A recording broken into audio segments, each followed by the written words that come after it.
घुटने का कौन सा दर्द क्या कहता है, बड़ा इंटरेस्टिंग टॉपिक है कि कहाँ कहाँ घुटने में दर्द हो रहा है तो क्या क्या हो सकता है।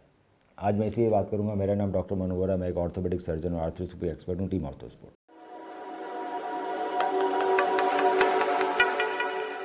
तो दोस्तों, घुटने का दर्द कई बार पोजीशन से हम लोग पता लगा सकते हैं आखिर प्रॉब्लम क्या है घुटने के दर्द में।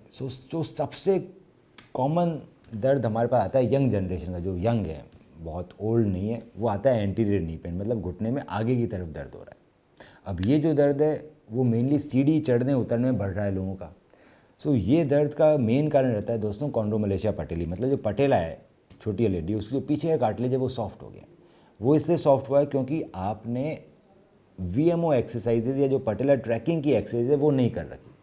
अगर वो एक्सरसाइजेज नहीं कर रहे हैं अपनी रेगुलर ज़िंदगी में और बाकी एक्सरसाइज कर रहे हैं, हम क्वाड्रिसेप्स डोमिनेंट एक्सरसाइज कर रहे हैं जिम में जाके, हम थोड़ा बहुत हैमस्ट्रिंग भी कर रहे हैं, पर हम वीएमओ को भूल गए, मैं ईसेंट्रिक मोड में एक्सरसाइज करना भूल गया, और मैं क्या भूल गया, बैलेंस ट्रेनिंग करना भूल गया। तो ये सब चीज़ों ने क्या किया, क्वाड्रिसेप्स स्ट्रॉन्ग कर दी, हैमस्ट्रिंग स्ट्रॉन्ग कर दी, मेरी वीएमओ वीक रह गई, मेरी पटेला ट्रैकिंग डिटोरेट हो गई। अगर मैंने कोई एक्सरसाइज नहीं भी करी, जिम कभी गया ही नहीं, तो भी पटेला ट्रैकिंग डिटोरेट। पटेला ट्रैकिंग जब डिटोरेट होगी तो वो सेंटर में नहीं चलेगा, वो साइड में बाहर की तरफ चलेगा, वो चिपक के चलेगा। उसके ऊपर से आप रनिंग कर रहे हैं, वॉकिंग कर रहे हैं, तो धीरे धीरे हमारा पटेला के पीछे वाला कार्टिलेज घिसने लगता है, कॉन्ड्रोमलेशिया डेवलप होने लगता है, और इसी वजह से एंटीरियर नी पेन चालू होता है। तो सिंपल सा ट्रीटमेंट है, आप इसमें एक नी स्लीव पहनिए जिसमें सिलिकॉन का रिंग हो, स्नगली फिटेड। तो इंडियन में पहनिए, आप इम्पोर्टेड ले सकते हैं, मेडी कंपनी का बहुत अच्छा आता है, जीनू मेडी नाम है उसका। दूसरा, आप वीएमओ एक्सरसाइजेस कीजिए रेगुलरली, या पटेला ट्रैकिंग को इंप्रूव करने वाले एक्सरसाइजेस कीजिए with your quadriceps and hamstring. Better रहेगा कि आप एक अच्छा स्पोर्ट्स फिजियोथेरेपिस्ट पकड़िए जो आपको सिखाए कैसे एक्सरसाइज करना, खुद ना कीजिए। तो उससे क्या होगा, धीरे धीरे आपका पटेला की ट्रैकिंग इंप्रूव होगी, वो उठ के चलेगा, टकरा के नहीं चलेगा, और आपका धीरे धीरे पेन खत्म होने लगेगा। अगर हमारे नी में पेन अंदर की तरफ आ रहा है, मीडियल, तो 3 रीज़न हो सकते हैं। पहला रीज़न कि आपको चोट लगी, आपके एमसीएल में स्ट्रेन आ गया। दूसरा, आपका जो कार्टिलेज है उसमें कुछ डैमेज हो गया, या आपका जो मीडियल मेनिस्कस है उसमें डैमेज हो गया। इन तीनों में से क्या रीज़न है, उसके लिए आपको एमआरआई करानी पड़ेगी, जिससे हमें मालूम पड़ेगा कि आखिर कार्टिलेज कैसा है, मेनिस्कस कैसा है, एमसीएल कैसा है। कई बार लोगों के घुटने में पीछे की तरफ दर्द आता है, तो वो ऑस्टियोआर्थराइटिस में, ओल्ड एज में दर्द होता है पीछे की तरफ, जिसमें नेगिंग सा पेन होता है, पीछे बेकर सिस्टी बन जाता है।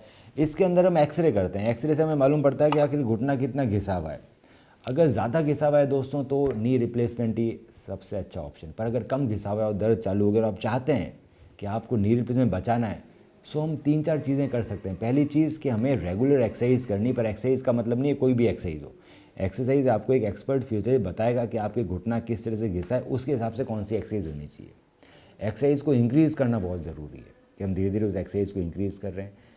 वेट रिडक्शन बहुत ज़रूरी है, और नी को रीजनरेट करने के लिए पीआरपी या एसीपी के इंजेक्शन लगा सकते हैं, जो आपके ब्लड से ही बनते हैं, उसमें प्लेटलेट्स और ग्रोथ फैक्टर होते हैं जो आपके नी को रीजनरेट करते हैं। तो ये 3 चीज़ें करने से आपके घुटने का जो रिप्लेसमेंट की टेंडेंसीज है वो कम हो जाती है, पर रेगुलर एक्सरसाइज बहुत इंपॉर्टेंट है। इस तरह से अगर आपको चोट के कारण कोई दर्द हो रहा है और लचक आ रही है दर्द के साथ साथ, कि दर्द भी हो रहा है पर लचक भी आ रही है, तो मतलब आपके लिगामेंट टूटे हुए हैं, एसीएल, पीसीएल, एमसीएल। हो सकता है ना भी टूटे हुए हैं, वो एमआरआई से मालूम पड़ेगा, या आप डॉक्टर पास जाओगे तो एग्जामिन करेगा। अगर दर्द के साथ साथ आपका घुटना लॉक हो रहा है, मतलब घुटना अटक गया, वो साइन होता है कि आपका मेनिस्कस फट गया। ये जनरली चोट के बाद ही होता है। क्रक्स ये है कि जब आपका घुटना दर्द चालू होता है तो आप एक्सरसाइजेज चालू कीजिए। कौन सी एक्सरसाइजेज चालू करनी है उसके लिए आप हमें संपर्क कर सकते हैं, और एक एमआरआई कराइए देखने के लिए कोई परमानेंट डैमेज तो नहीं हो गया। आप हमें अपनी एमआरआई रिपोर्ट भेज सकते हैं, और उसकी डिटेल में स्टडी करके मैं बताऊंगा कि आखिर घुटना दर्द क्यों हो रहा है, उसे कैसे ठीक कर सकते हैं। हम रखें आपका ख्याल।